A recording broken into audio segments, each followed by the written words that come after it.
Hello, hello, bienvenue dans l'Infiltré, ravi de vous retrouver, vous m'avez manqué. Alors quoi de beau programme cette semaine ? Eh bien pour commencer, les randos renaissent de toutes parts. Alors que diriez-vous de découvrir ou redécouvrir les espaces naturels de Ruaudin et des communes avoisinantes dans un esprit convivial et familial. Ensuite, en avant toute pour Bonne Étable qui vous propose un marché de printemps festif et rayonnant. Ensuite, on a tous eu à un moment donné dans notre vie à faire un discours, par exemple un mariage, et pour certains ça a été très compliqué, voire carrément insurmontable. Alors que diriez-vous d'avoir des pistes pour débuter, enrichir ou développer votre oralité ? Ça se passe du côté de Saint-Ulphace. Et pour finir, c'est sur une note solidaire et positive, puisque le Château du Lude organise une chasse au trésor. Il ouvre ses jardins somptueux le temps d'un week-end au profit du neurodon de la recherche pour le cerveau. Mais pour l'heure, on part où ? Eh bien, on part à Ruaudin. Allez, c'est parti !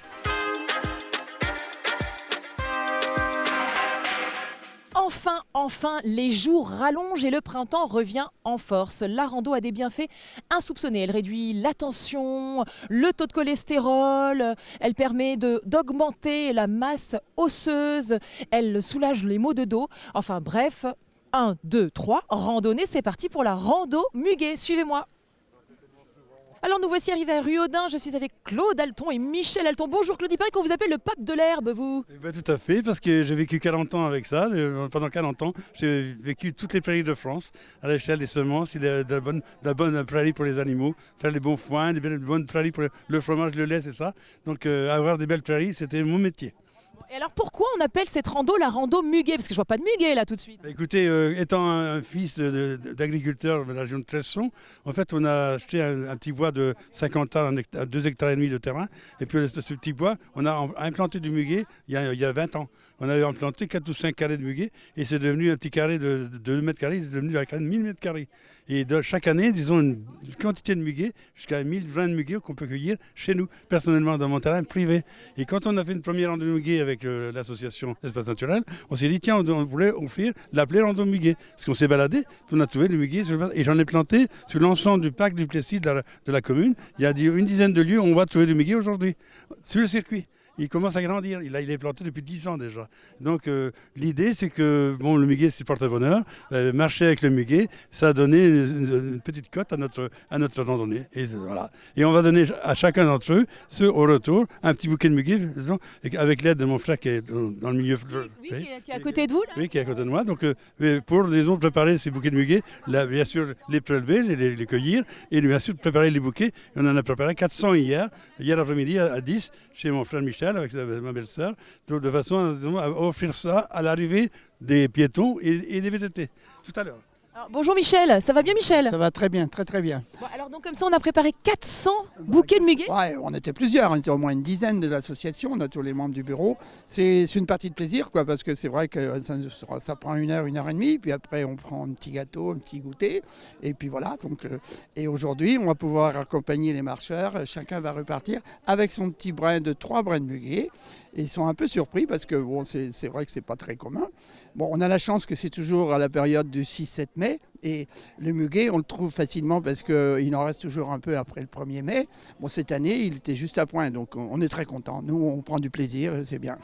C'est une charmante attention en tout cas. Donc, et puis chez vous, on est horticulteur de père en fils. Ouais, on va faire fleuriste plus qu'horticulteur, mais c'est vrai que bon, c'est des choses qui nous passionnent, quoi. C'est surtout ça.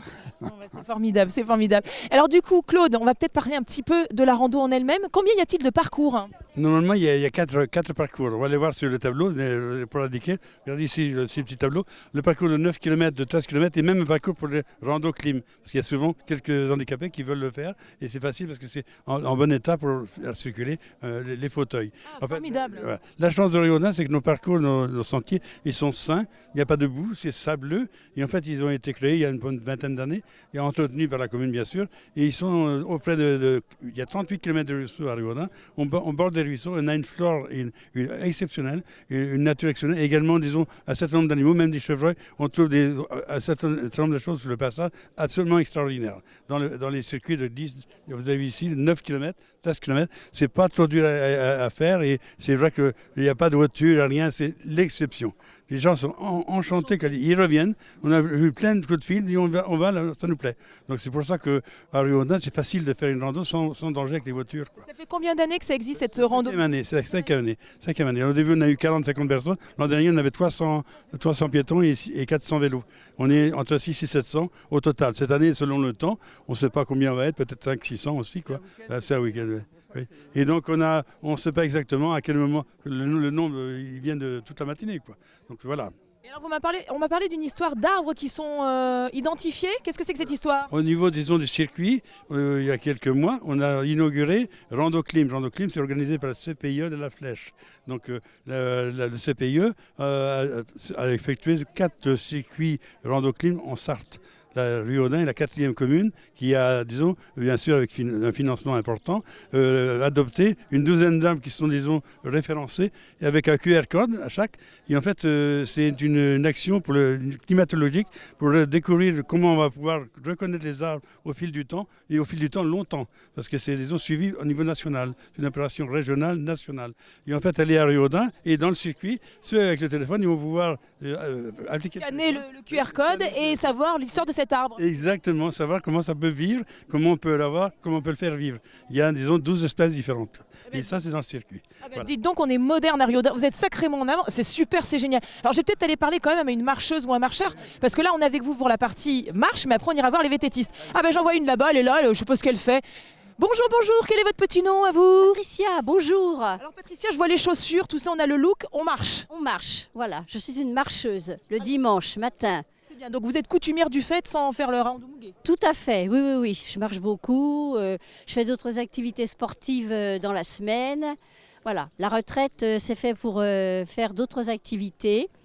Arrêter son travail, bien sûr, mais... Faut en profiter quand même. Profiter, Ah bah oui. marcher, courir, voilà. Sachant que la rando, ça a des vertus vraiment, mais des bienfaits bénéfiques Oui, oui, oui. pour la santé. Hein. Tout à fait. Et alors là, la rando muguet, ça fait plusieurs fois que vous la faites ou... Plusieurs fois que je la fais, oui, oui, oui. Je suis installée dans la Sarthe depuis 5 ans. Et puis, je fais des randonnées, je regarde les plannings sur Internet et je m'inscris aux randonnées. Avec mon conjoint, lui, qui fait du VTT. Ah d'accord, donc j'allais dire, mais il est où le conjoint? Qu'est-ce que c'est que cette histoire? Oh, il cherche la belle-sœur et son frère, voilà. Chacun son activité. Et alors donc vous allez faire quel parcours, Patricia? Je vais faire 9 km ce matin. Ah, pas mal. Pas mal, mais enfin bon, d'habitude je fais plus. Mais là, ça va aller pour aujourd'hui. C'est un petit dimanche tranquille, quoi. Dimanche tranquille, voilà, tout à fait. On est bien équipés en tout cas. Parfait, les chaussures, C'est voilà. très important de bien se chausser. Oui, tout à fait, oui, oui. Et puis, ils annonçaient pas de pluie, donc on n'a pas pris le coupe-vent, voilà. Bon, c'est très bien. Écoutez, j'ai envie de vous dire bon parcours, bravo Merci beaucoup. et merci. De rien. Bonne matinée. Merci, vous aussi. Alors Claude, on vient de le dire, là on a vu les marcheurs, mais il y a aussi les vététistes et je crois que vous êtes enchanté de ce partenariat. Enchanté, oui, parce qu'en fait, le vélo et le piéton, le circuit et disons l'ambiance, elle est extraordinaire. En fait, entre les plus jeunes et les plus anciens, en fait, pour faire du VTT, il faut être plus jeune. Pour marcher, les anciens marchent un peu plus âgés, quoi. Donc bravo à ce partenariat. Et la 5e année, c'est beau de voir de cette ambiance. On est enchanté. Voilà, merci beaucoup. C'est formidable. Justement, il y a Nicolas qui est avec nous et c'est lui qui gère cette partie. Bonjour Nicolas, comment ça va? Bonjour à tous, ça va très bien. Ouais. Il manque un peu de soleil, mais ça va très bien. Il pleut pas Nicolas, on va pas se plaindre. On en est très content. On a réussi à éviter la pluie hier pour le fléchage et c'était déjà une partie importante. Alors justement, en parlant de fléchage, parce que alors vous, les parcours, c'est pas comme les marcheurs, hein, c'est très, il y a 70 km, enfin il y a combien de parcours? Il y a 4 parcours. On va de 20 km pour les familles jusqu'à 70 km pour les plus chevronnés, avec un passage à 38 pour les, on va dire, les débutants et un 55 pour les confirmés. Pas mal quand même. Parcours. Et alors ce que je crois savoir, c'est qu'en plus vous changez chaque année les parcours. Tout à fait, nous essayons de renouveler, donc nos campagnes sont assez diversifiées et donc les parcours, on essaye de faire dans l'originalité, de changer soit la direction, soit l'orientation et donc à chaque fois de faire un parcours nouveau et innovant pour que les gens reviennent chaque année. On voit que les plus connus et chevronnés reviennent et puis on a aussi pas mal de débutants. C'est formidable. Et alors au sein de l'association, vous êtes combien de personnes ont fléché hier justement? Alors hier on était une douzaine. On s'est séparés en 4 équipes, parce que sur 70 km au plus grand, ça fait quand même quelques heures. Il faut penser qu'une flèche, on en met à peu près toutes les 100 à 200 mètres.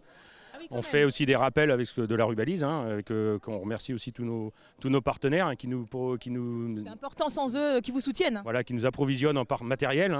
Et donc on fait à peu près tous les 100-200 mètres à des rappels sur les virages, bien sûr, sur les points malheureusement, on a aussi les points de sécurité sur les croisements avec les routes. Il faut penser qu'il y a toujours les automobilistes, donc avec la partie vélo. Et nous, on est très sensibilisés à la sécurité, donc le casque est obligatoire, bien sûr, pour les VTTistes. Est-ce qu'il y a besoin d'un certificat médical? Non, puisque nous sommes sur une randonnée, on va dire, non sportive, non chronométrée. Donc on demande à ce que les gens soient en bonne santé mais sur leur propre jugement. On n'impose pas de certificats médicaux, seulement le port du casque et le respect du code de la route et le respect du code de la nature, bien sûr, pour les déchets. Ça, c'est hyper important. Et alors, ça représente combien de communes, 70 km? Alors, nous traversons 12 communes. Ah oui, 12 qui communes. sont? Alors bon, ça va de Ardennais-sur-Mérise, on part dans l'Est sartois cette année, Ardennais, on va jusqu'à Soulitré, on va bien sûr Saint-Mal-à-Brière, on revient par Surfont, par Volnay, par Parigny-l'Évêque, les communes voisines forcément, Changé et Brette, qui sont forcément traversées. Donc 12 communes avec bien sûr un arrêté préfectoral, donc c'est la partie préfectorale qui gère l'ensemble. Administrativement, ça représente aussi un peu de boulot. Et alors, ça fait combien de ravitaillements, ça? Donc trois ravitaillements, un sur chaque parcours principal, donc un sur le 38. Ils auront 2 sur le 55 et ceux qui feront le 70 auront 3 ravitaillements intermédiaires. Et vous avez aussi un ravitaillement un petit pot de départ et ainsi une collation à l'arrivée. Donc ça fait 5 ravitaillements pour ceux qui font le 70 en fait. Donc, alors ça, c'est quand même, c'est pareil, ça s'organise. Le VTT, c'est une débauche d'énergie, donc il faut penser à se réapprovisionner. Tout à fait. Et vous êtes VTTiste vous-même? Bien sûr, on est issus, tous les bénévoles de l'association, on est issus de copains du VTT. Et il y a 7 ans maintenant, on a créé cette association dans le but de participer aux 24 heures vélo. Ah oui, donc on se challenge à fond, quoi. Voilà. Il a fallu se structurer au niveau d'une association par rapport au biais financier. Et puis donc on fait maintenant les 24 heures VTT également, les 24 heures vélo sur le Bugatti. Et puis on organise avec ENR, Espace Naturel, cette manifestation à la demande de la mairie, qui nous avait demandé de compléter la partie marche avec la partie vélo. La mairie, donc on avait joint vraiment cette activité vélo avec grand plaisir. Au mois de mai en plus, et donc la rando Muguet est un réel plaisir à organiser. Donc vous avez testé vous-même les parcours alors, Nicolas? On les a refaits, retestés dans plusieurs sens, parce qu'on a le balisage, donc les parcours sont vraiment définis, mais on a les reconnaissances. Et là, ça a commencé à l'automne dernier. Ah oui, quand même. Là, par petites portions, ça représente plusieurs centaines de kilomètres de reconnaissance avant de déterminer, avec les outils maintenant de traces CPX et autres, un parcours définitif que l'on va flécher. Mais avant, il y a toute la partie reconnaissance et là l'hiver. Et je remercie aussi les autres associations qui organisent ces randos VTT parce qu'on utilise aussi des portions communes. On ne va pas inventer des chemins VTT, on utilise des chemins déjà existants. Et donc les autres associations nous permettent, c'est pour ça qu'on leur rend aussi un peu la balle aujourd'hui, d'utiliser, par exemple, je prends les communes de Châles, on utilise des chemins de Châles qu'eux vont prendre dans leur rando. Donc c'est aussi un on les remercie, c'est formidable. Rapprochez-vous, Claude, j'ai l'impression que vous êtes loin de moi. Alors Nicolas, Claude, est-ce que vous avez des petites choses à m'annoncer prochainement ici à Riodun ou avec vos associations respectives? Alors donc nous après ça va être les organisations, participation aux 24 heures VTT et route. Pour la commune on va parler aussi entre flore et nature à l'automne prochain. Et après déjà parfois des manifestations autour des marches vertes avec la commune, des mobilités vertes notamment. Donc on participe sur l'été avec eux. Et Claude, une petite date, quelque chose? La date 9 octobre, donc on a une grande animation, ça s'appelle Flore et Nature. Donc là aussi, c'est la grande fête de l'année de l'association. On a environ 1000 visiteurs. Et là, on parle, disons, de plantes, de jardinage, de légumes, de cuisine, des potirons, des potimarrons que l'on cultive nous-mêmes, que l'on plante en ce moment. Donc ça, c'est une ambiance assez extraordinaire au niveau, disons, de la vie de tous les jours pour mieux manger et mieux vivre. C'est formidable. Vous me l'avez bien vendu, Claude. Mais vous aimez bien. Oh, la nature, tout ça, on est bien. En parlant de nature, justement, écoutez, nous, on va être obligés de vous quitter. On part maintenant au jardin potager de Bonnétable. Bonnétable, je connais bien le jardin, je l'ai visité. Je visite tous les jardins et là on part à Mont-Lévrier avec l'association au 13 mai prochain. On va faire un voyage avec 40 personnes à Mont-Lévrier, au plus beau jardin du monde. Bon, écoutez, formidable. Merci en tout cas Nicolas, merci Claude. Nous on file, Merci.